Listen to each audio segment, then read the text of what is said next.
क्योंकि हमारे ईरान के लीडर शहीद हो गए, इसलिए हम ईद नहीं मनाएंगे।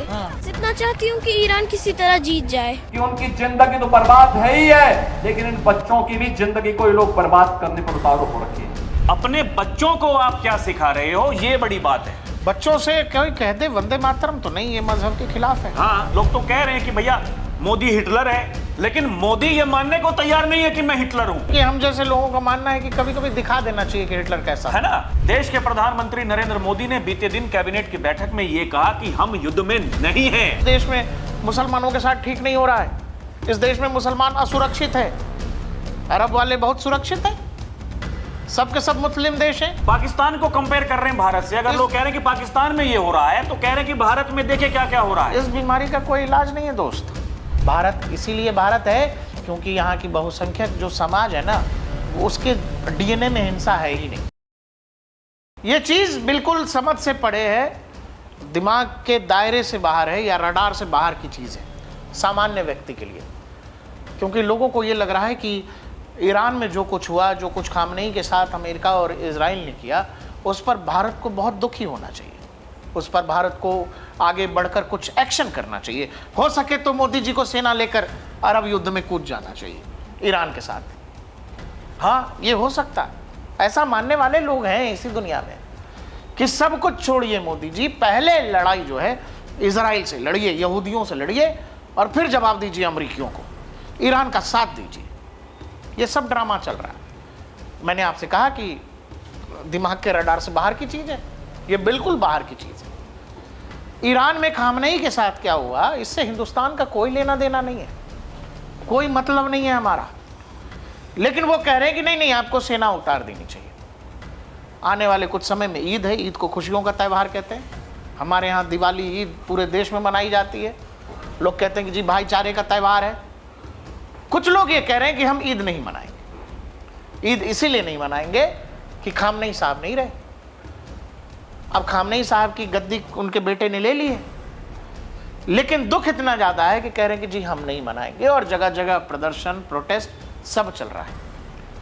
अब फिर दिमाग में एक सवाल आएगा आपके कि आपने किसी को सुना कि भाई साहब पहलगाम हो गया या पुलवामा हो गया या मुंबई में जो कुछ हुआ, तो हम ऐसा नहीं करेंगे, हम खाना नहीं खाएंगे, हम धरना निकालेंगे, हम मोमबत्ती जलाएंगे, हम पाकिस्तान के खिलाफ मुहिम चलाएंगे। ये वो लोग जो कह रहे हैं ईद नहीं मनाएंगे, कभी आपने इनको ये करते देखा है? कभी पूछते देखा है कि पहलगाम में जो हुआ वो गलत हुआ? कभी ये बोलते देखा है उनको आपने कि ये जो लोग धर्म पूछकर गोली चला रहे थे ये गलत है, ये टेररिज्म है, ये आतंकवाद है? वो आपसे इस पर बात करने से बचेंगे, बोलने से बचेंगे। सवाल पूछिएगा तो रास्ता बदल के भाग जाएंगे। वो ये भी कह देंगे गोदी मीडिया है, फालतू के सवाल कर रहे हैं। हमारे साथ हैं राहुल जी, खामनेई तो नहीं रहे, अमेरिका तो ये कह रहा है कि ये नए वाले जो हैं ये भी नहीं रहेंगे। तो जैसे खामनेई साहब नहीं है, तो अभी आप कह रहे हो कि ईद नहीं मनाएंगे। मुस्तफा खामनेई कितने दिन का मेहमान है भगवान जाने, उसको भी निपटा देगा अमेरिका और इजराइल, ये तय है। जब पॉलिटिकल लीडरशिप पूरी निपटा दी, उनके सैन्य बल निपटा दिए, जो टॉप के कमांडर्स थे, जो सुप्रीम लीडर बनेगा वो इजराइल के निशाने पर है, तो ये भी निपटाए जाएंगे। ये ईद कब तक नहीं मनेगा? ये सबसे बड़ी जो विडंबना है प्रकाश जी इस देश की, वो यही है कि इस देश में एक खास समाज के लोग वो जिस तरह से मतलब वो मातम मना रहे हैं, रोना पीटना अभी भी जारी है लोगों का। हालांकि ये लगभग 14-15 दिन हो गए, लेकिन लोगों के समझ में नहीं आ रही है बात। ये आप इस बात को देखिए, मतलब छोटे मतलब जो बच्चे हैं वो इस बात को, उनकी उम्र कितनी, 7, 8, 10, 12 साल, वो अगर इस बात को कह रहे हैं कि भैया हमारे खामनेई जी नहीं रहे तो हम ईद नहीं मनाएंगे और हम ये दुआ करते हैं कि इस युद्ध में ईरान जीत जाए। भाई हमारा क्या मतलब है? या हम जिस भी समाज से आते हैं वहां अगर ईरान, इजराइल, अमेरिका आपस में लड़ रहे हैं, या जो गल्फ कंट्रीज हैं आपस में वो लड़ रही हैं, हमारा क्या मतलब होना चाहिए? देश के प्रधानमंत्री नरेंद्र मोदी ने बीते दिन कैबिनेट की बैठक में यह कहा कि हम युद्ध में नहीं हैं। हमारे देश की जनता, 145 करोड़ की जो जनता है, उनको कोई दिक्कत नहीं होनी चाहिए। सरकार को इस तरह से काम करना है। जो अपने मंत्री हैं उनको हिदायतें दी हैं कहने का मतलब यह है कि हमारा कोई मतलब नहीं, हम किसी के साथ में नहीं है। लेकिन अगर आप हमारे विपक्षियों को देखें, संसद नहीं चलने दे रहे हैं किस बात को लेकर कि मोदी जी को शोक प्रकट करना चाहिए कि खामनेई नहीं रहा। अरे भाई मोदी हम सबसे ज्यादा व्यापार करते हैं अमेरिका से। मोदी जी शोक प्रकट कर दें तो खामनेई साहब जिंदा हो जाएंगे। ये तो इनके दिमाग की हालत है। हमने ईरानी शिप को हमने अपने यहाँ पनाह दी हुई है। वो किस बात के लिए? इंसानियत के लिए। अब वो जा रहा होता तो उसको भी अमेरिकी निपटा देते, अगर वो इंडियन वाटर से बाहर होता तो। इस बात को आप समझिए, बिल्कुल निपटा देते भाई। ट्रंप तो वो पागल हो गया भाई, वो मानने को तैयार नहीं, कह रहा मारूंगा। उन्होंने कहा कि ईरान का जो भी कोई सुप्रीम लीडर होगा मैं तय करूंगा, मेरी मर्जी के बिना अगर कोई बना लेता है तो उसको भी मार दूंगा। वही जो खामनेई के बेटे जो सुप्रीम लीडर नहीं बने हैं। प्रकाश जी आपने बिल्कुल ठीक कहा, कितने दिन इस दुनिया में रहेंगे किसी को नहीं पता। उधर नेतन्याहू मानने को तैयार नहीं है। नेतन्याहू ये कह रहा है कि हम तो अपने अगले 50 साल 100 साल हम उनको सेव कर रहे हैं। आज जब हम इस हद तक आगे बढ़ चुके हैं, पीछे नहीं हटेंगे, यानी वो पीछे हटने वाले नहीं हैं। आप मुझे एक बात बताइए, भारत की सरकार को इस बात पर फोकस करना चाहिए कि हमारे देश की जो जनता है, हम उनके हितों को कैसे सुरक्षित रखें, हम उनके लिए क्या करें। देश में महंगाई ना हो, तेल की किल्लत ना हो, गैस की किल्लत ना हो, उनकी कीमतें ना बढ़ें, इस पर फोकस होना चाहिए। या फिर खामनेई के लिए छाती पीटनी चाहिए। ऐसे ऐसे लोग जो यहां दिल्ली में, जम्मू और कश्मीर में छाती पीट रहे हैं, अभी तक भी कैंडल मार्च निकाल रहे हैं, ये वही लोग हैं जो फिलिस्तीन के लिए कैंडल मार्च निकालते हैं, गाजा के आतंकियों के लिए कैंडल मार्च निकालते हैं। आप मुझे बताइए, अभी 1 साल नहीं हुआ है पहलगाम हमले में जो ऑपरेशन सिंदूर हमने किया, आपको कितने लोग सड़कों पर दिखे थे? यहां सबसे बड़ी बात यह है कि अगर ठीक है भाई, बड़े इस बात को कह रहे हैं, भाई हमें अच्छा लगता है कि उनकी शायद कुछ वो धार्मिक स्थिति ऐसी हो सकती है कि वो लोग कहें, लेकिन अपने बच्चों को आप क्या सिखा रहे हो, ये बड़ी बात है। बच्चों से कोई कह दे वंदे मातरम तो नहीं, ये मजहब के खिलाफ है। हाँ, लेकिन और इनसे अगर कोई ये पूछे जाकर के, बहुत सारी वीडियोस ऐसी भी वायरल हो रही हैं कि पत्रकार जब इनसे सवाल पूछ रहे हैं कि आप भारत माता की जय क्यों नहीं बोल सकते, आप वंदे मातरम क्यों नहीं बोल सकते, कि जी हमारे धर्म ने हमको नहीं सिखाया है कि आप भारत माता की जय बोलो। भारत माता क्या किसी धर्म की माता है क्या दर्शकों? भारत माता किसी मजहब की माता है क्या दर्शकों? या वंदे मातरम अगर हमें बोलना है तो हमें क्या उसमें गुरेज होना चाहिए? आप इस बात को समझें। देखिए, या तो आप देश को अपना नहीं मानते हैं, तो फिर सबसे बड़ी बात यह है कि जो सरकारी सुविधाएं आपको मिल रही हैं आप उनका त्याग कर दो, तुरंत छोड़ दो। सरकार तो क्योंकि नहीं करेगी भाई, सरकार को पता नहीं, लोग तो कह रहे हैं कि भैया मोदी हिटलर है, लेकिन मोदी ये मानने को तैयार नहीं है कि मैं हिटलर हूं। मोदी यही बता रहे हैं कि भैया मैं बहुत सहनशील व्यक्ति हूं। क्योंकि हम जैसे लोगों का मानना है कि कभी कभी दिखा देना चाहिए कि हिटलर कैसा है ना, लेकिन मोदी भैया मानने को तैयार नहीं है। मोदी जी ये कह रहे हैं सबका साथ सबका विकास, और एक नेता के तौर पर वो जो कह रहे हैं, वो जो कर रहे हैं, अच्छी बात है प्रकाश जी, लेकिन जिनके लिए वो कर रहे हैं, या फिर उत्तर प्रदेश के मुख्यमंत्री योगी आदित्यनाथ जिनके लिए वो कह रहे हैं, भाई उनको तो ठीक है, मोदी जी को आप छोड़ दीजिए, वो तो राष्ट्रीय नेता है, लेकिन योगी जी तो एक सूबे के मुखिया हैं। भाई योगी जी तो, उनको तो उत्तर प्रदेश से मतलब होना चाहिए। और सबसे बड़ी बात, वो तो सनातनी जो भगवा कपड़े पहनते हैं, सनातन की बात करते हैं, तो उनको तो केवल अपने सनातन के बारे में देखना चाहिए। उनके प्रदेश में अगर 25 करोड़ जनता है तो जो जितने सनातनी हैं उनके लिए सब कुछ सोचना चाहिए। ये आरोप तो लोग लगाते हैं। आप एक बात बताइए, सरकार की जितनी भी जन कल्याणकारी योजनाएं हैं, अगर उसमें कोई भेदभाव नहीं हो रहा है, बल्कि उसके विपरीत अगर हम बात करें, अगर आपकी हिस्सेदारी है 18%, 20%, आप समझिए, तो आपको लाभ मिल रहा है 35%, 36%, कहीं कहीं 40%। यह इस बात को दर्शाता है कि अगर आप पिछड़े हैं, आप समझिए, अगर आप उस चीज से प्रभावित हैं, तो फिर आपको सबसे पहले तवज्जो दी जाएगी।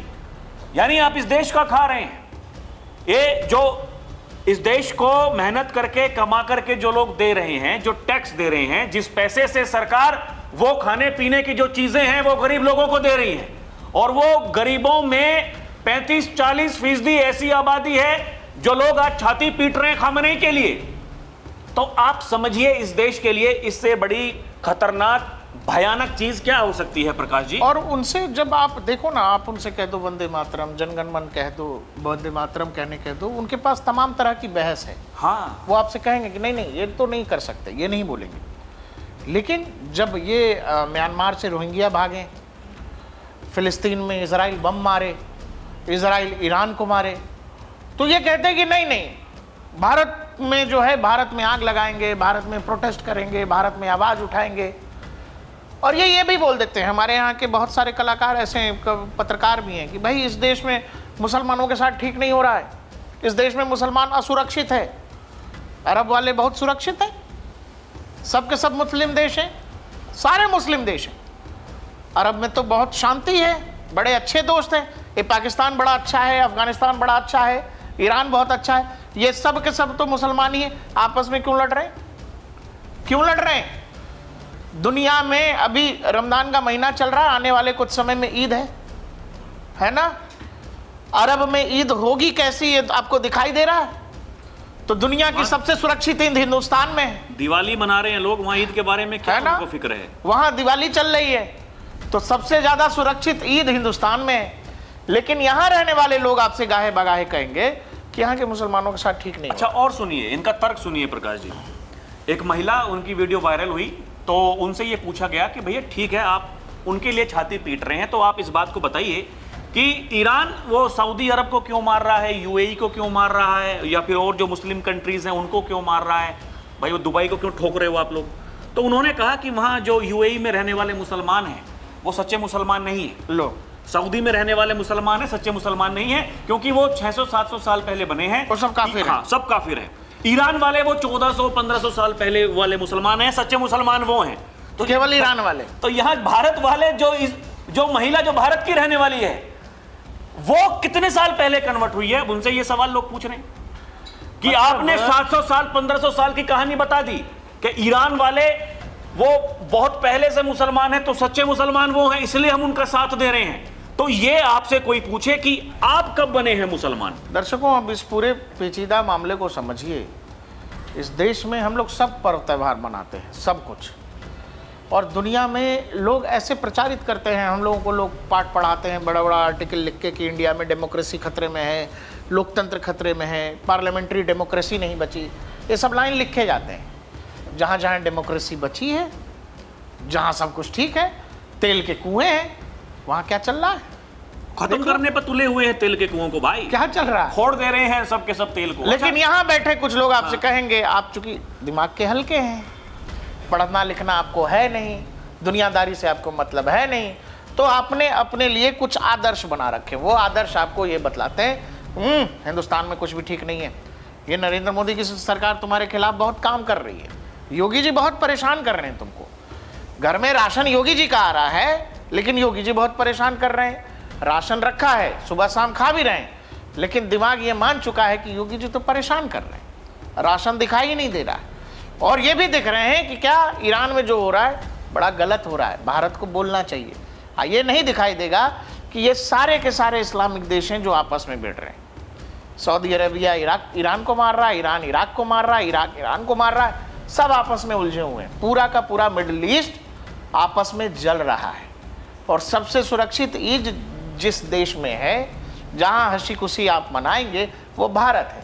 लेकिन कुछ लोग आपको ये बतला देते हैं कि भारत में बड़ा मामला खराब है। मस्जिदें खुली हैं, लोग जाकर के नमाज पढ़ रहे हैं, रोजे रख रहे हैं, कल को ईद मनाएंगे, तैयारियां शुरू हो गई हैं लोगों की, पाकिस्तान बाजार सज रहे हैं, पाकिस्तान भी मनाएगा ईद। वो प्रधानमंत्री बोला, सुनो हो सके तो एक ही टाइम खाना, सुनो हो सके तो लाइट बंद कर दो, पंखा उंखा बंद कर दो, और सुनो थोड़ा पैदल चलना शुरू करो, पेट्रोल नहीं मिलेगा। और दुख इस बात का होता है प्रकाश जी कि अगर ये जो पाकिस्तान की हालत कोई बता रहा है, तो यहीं जो बड़े संपादक जो रहे हैं टीवी चैनलों में, वो जाकर के उनसे सवाल पूछ रहे हैं कि भारत की हालत के बारे में कुछ बताएं। आप समझिए दर्शकों, मतलब पाकिस्तान को कंपेयर कर रहे हैं भारत से। अगर लोग कह रहे हैं कि पाकिस्तान में ये हो रहा है, तो कह रहे हैं कि भारत में देखिए क्या क्या हो रहा है। इस बीमारी का कोई इलाज नहीं है दोस्त, और बीमार लोग हैं, उनको उनके हाल पे छोड़ दीजिए। ये सब बीमार उस दिन हो गए जिस दिन नरेंद्र मोदी गुजरात के सीएम बने, बाद में वो दिल्ली आ गए, तो बीमारी और विकराल रूप धरती चली गई। और ये बहुत बड़ी बात ये है कि मतलब अब पता नहीं कौन तो इनको समझाता है, कश्मीर को हिजबुल्ला बना रहे हैं ये लोग। और अगर आप ये मान करके देखें कि अब क्या देश के हित में हो रहा है, क्या होना चाहिए, भाई 370 अगर हट गई तो आप छाती पीटते हैं। सरकार सीए लेकर के आ गई, एनआरसी कानून सरकार ने बना दिया तो आप उसके लिए छाती पीटते हैं। SIR अगर हो रहा है तो आप उसके लिए छाती पीट रहे हैं।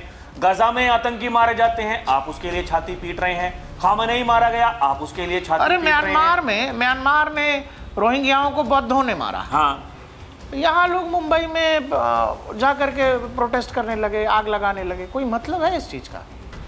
कोई मतलब है? आप याद करिएगा, बहुत पुरानी, मैं नाम बोल रहा हूँ, बहुत पुरानी तस्वीर है जिसमें वो राष्ट्रीय प्रतीक चिन्ह है, उसको एक लड़का लात मार रहा है।